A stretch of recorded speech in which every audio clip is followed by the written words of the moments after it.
શિવમસ્તુ સદા સર્વેષાં સર્વત્ર ચ. અમદાવાદ પાસેના મોટેરા ગામ નજીક સાબરમતી નદીના કિનારે આવેલ શ્રી સદાશિવ આશ્રમના ઉપક્રમે પ્રસ્તુત કરીએ છીએ મંત્ર વિજ્ઞાન. શબ્દ એ શક્તિ છે અને ભારતીય ઋષિમુનિ પ્રણીત વેદ મંત્રોના અક્ષરો ચુંબકાત્મક છે, જેના ઉચ્ચારણ દ્વારા શરીરસ્થ નાડીજાળનું શુદ્ધિકરણ થતું હોય છે અને દીર્ઘકાળના અભ્યાસ બાદ શારીરિક, માનસિક અને બૌદ્ધિક વિકાસ સાધી શકાય છે. તેમજ પ્રાણબળ, મનોબળ, વાગ્બળ, વિદ્યાબળ અને આત્મબળ પ્રાપ્ત કરી શકાય છે. મનનાત ત્રાયતે ઇતિ મંત્રઃ. મંત્ર વિજ્ઞાન અનુભવ સિદ્ધ, અનુભવ ગમ્ય છે, જેમાં મંત્રનું છંદોબદ્ધ રીતે ઉચ્ચારણ કરવાથી શરીર, મન અને પ્રાણનું શુદ્ધિકરણ, વિકસન અને ઉર્ધ્વીકરણ કરી શકાય છે. આ વિજ્ઞાન કેવળ ભારતીય વેદ મંત્રોને જ નહીં, પરંતુ વિશ્વના પ્રત્યેક ધર્મના મંત્રોને લાગુ પડે છે. પદ્ધતિ અનુસાર મંત્ર જપ કરવા માટે કેવળ નાક દ્વારા જ દીર્ઘ શ્વાસ લેવો જરૂરી છે. ત્યારબાદ સ્વર સાથે છંદોબદ્ધ રીતે વાચિક જપ કરવાના હોય છે.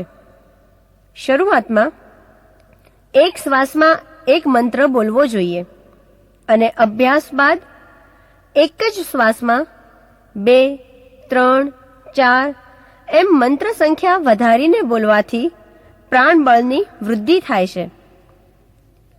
આ પ્રાથમિક ભૂમિકામાં મનની એકાગ્રતા જાળવવા માટે સતત સ્વર ઉપર, મંત્રના અક્ષરો ઉપર કે શરીરના ચક્રો ઉપર ધ્યાન આપવું જોઈએ, જેથી મન બહારના વિષયોમાં ભટકે નહીં.